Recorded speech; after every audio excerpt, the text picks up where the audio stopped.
With the release of the PS5 already upon us, the console market has an exciting and uncertain future ahead of it. But with this new beginning comes an end to Sony's previous flagship, the Ps4. Honestly, this has to have been one of my favorite console generations thus far. I've never been one to be a console snob, and I still hope to maintain my 100% objective, neutral perspective, but fuck me do I love the Ps4. Obviously, I've had a ton of fun with the Switch this generation as well, and the Xbox One did its best, and PC still remains the best place to go if you want to see truly weird and experimental game design. But for the days when I just wanted to sit down in my chair, plug in my headphones, lean back, and just forget about the shitty world we're living in, the PS4 library has always been my go-to. And so to cap off this marvelous generation, I'm going to run down a list of the top 6 games that I played the shit out of and epitomize what I believe the spirit of gaming is all about. Why only 6 games? It's arbitrary. I don't, fuck you.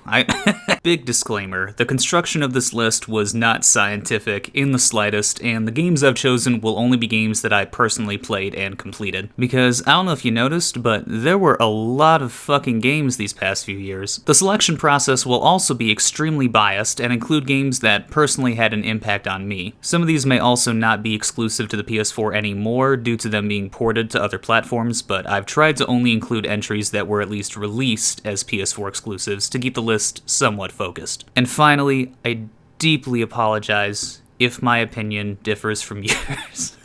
I couldn't do it. But with that out of the way, let's jump in.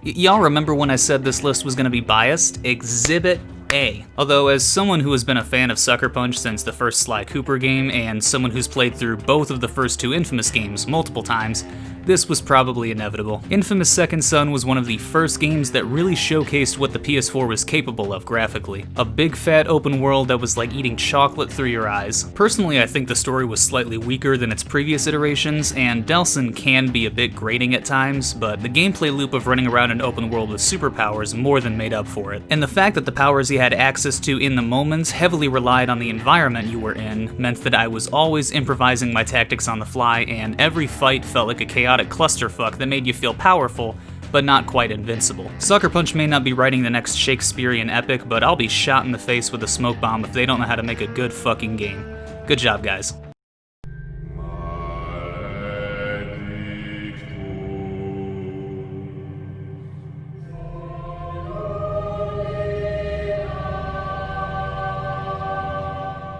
Bloodborne was actually the game that convinced me to get a PS4. After FromSoft released Dark Souls and basically invented the genre of Souls-like, there were a litany of studios trying to copy their style of difficult but satisfying combat, combined with minimalist narrative that put a greater emphasis on world building rather than a specific plot. But FromSoft slapped back with Bloodborne and showed everyone why they are the indisputed kings of the genre, with a combat system focusing more on speed and ferocity rather than the defensive playstyle of the previous games. Bloodborne is an adrenaline rush that rewards calculated aggression without encouraging recklessness. Drenched in a Lovecraftian aesthetic that goes full cosmic horror around the second half of the game, Bloodborne is a refinement of all the ideas to come before it, and it executes them perfectly. Bloodborne is nothing short of a masterpiece. Full stop.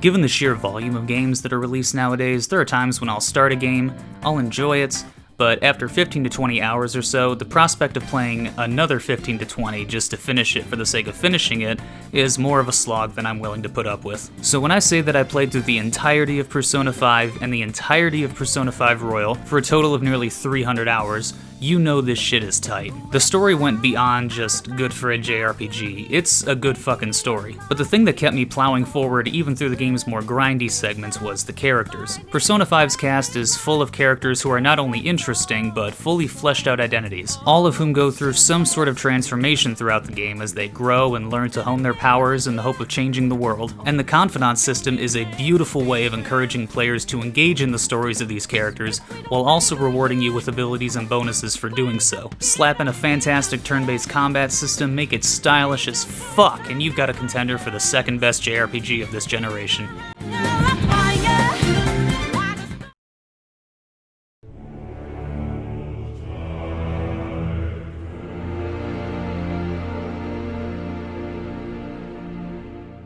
You know, when the first footage of God of War was shown to the public, I was admittedly a bit nervous. Having been a huge fan of the hack-and-slash gameplay loop of the first 3 games, swapping to an over-the-shoulder third-person action-adventure game was a significant departure from its roots, to say the least. But the boys and girls at Santa Monica Studios managed to create something genuinely special, taking a character who had previously been defined by his all-encompassing rage and capacity for violence and turning him into a nuanced, thoughtful depiction of a father struggling to raise his son is an achievement that is difficult to overstate. The combat system is slightly more grounded than the hyper-stylized ultra-violence of the previous games, but it still maintains the relentless ferocity and aggression that makes Kratos who he is. Watching Kratos attempt to balance teaching his son how to survive while trying to save him from being consumed by the same rage that led him to commit literal genocide is a masterclass in character dissection, and it's the crowning achievement of this game, hands down. This iteration of God of War was not at all what I expected, but I think it's what the series needed. It revised and experimented with the gameplay while also staying true to its roots. And on top of that, it managed to turn Kratos from an angry dude who mostly served as an excuse to let players kill a bunch of other dudes in cool ways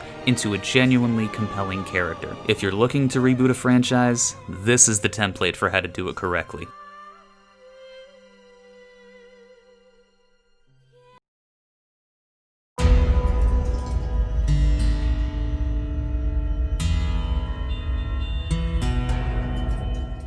Alright, so anybody who knows me already knew that this one was going to be on the list. I will never, ever stop simping for this game. Nier Automata is one of those games that makes the process of recommending it a bit difficult, because people will ask why it's good, and the most common answer they'll usually get is just play it and you'll see. Because it really is one of those games that excels on the basis of how it builds and subverts your expectations. It is one of the few examples of a story that fully utilizes the medium of gaming to inform and involve the player in every aspect of its construction. It tells a story that is drenched in philosophy, a story that asks questions about the nature of existence and what it means to be alive. A story about the struggle to find meaning and purpose in a world that offers no answers or assistance, and whether even the meaning we decide for ourselves is enough to keep us alive for just a little longer. I make it a point to play through this game at least once a year, just to ensure I remember not only why I play games, but why I bother consuming art and media at all, because Nier Automata is more than just a game to me. It's an example of what it means to create art, and tell a story that does more than just pass the time between being born into this abject failure of an existence and the eventual respite we are awarded at its conclusion. I honestly used to feel a bit annoyed or bewildered when people would tell me that they've played through this whole game and didn't care for it, and I know that sounds pretentious as fuck, but it honestly is because I wish everyone would be able to experience the sort of magic and joy this game brought to me. I don't really know if I have the words to express what this game meant to me personally, but if you have even a passing interest in Nier Automata, you owe it to yourself to give it a chance. I don't know if you'll feel the same way about it that I do, but I know it's worth a shot.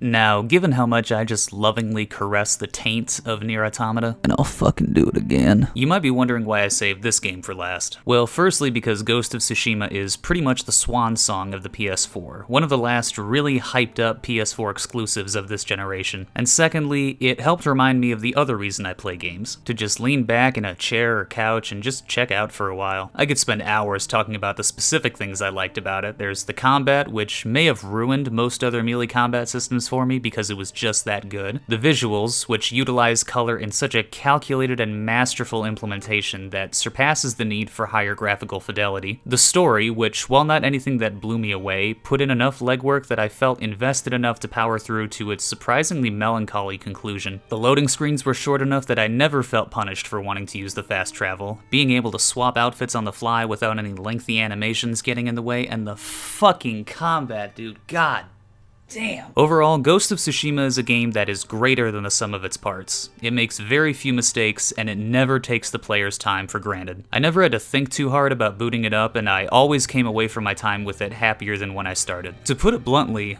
Much like infamous Second Son, Ghost of Tsushima is just a good fucking video game. And I just think it's really cool that Sucker Punch was able to both kickstart this generation as well as bring it to a close. And in an industry that still has trouble with the concept of just making a good game and selling it on its own merits, it's a shining beacon for other studios to follow by its example. Because clearly, y'all don't know what the fuck you're doing anymore. And I think that is gonna be it. Yeah, it's a list. Lists are fun, right? That's not derivative content, right? That's fun. If you think there are some glaring exclusions on this list, you're probably right. For example, I have no issue giving Horizon Zero Dawn an honorable mention. It's a fantastic game in its own right, and it's yet another brilliant example of a brand new IP coming out of nowhere and putting its mark on the gaming landscape. However, just for me personally, I never really got around to fully finishing it, and it honestly didn't grab me as much as I thought it would outside of the opening 15 to 20 hours, but I don't know, might go back and finish it someday. Good game, just didn't really suck me in. Shit, how do I end this?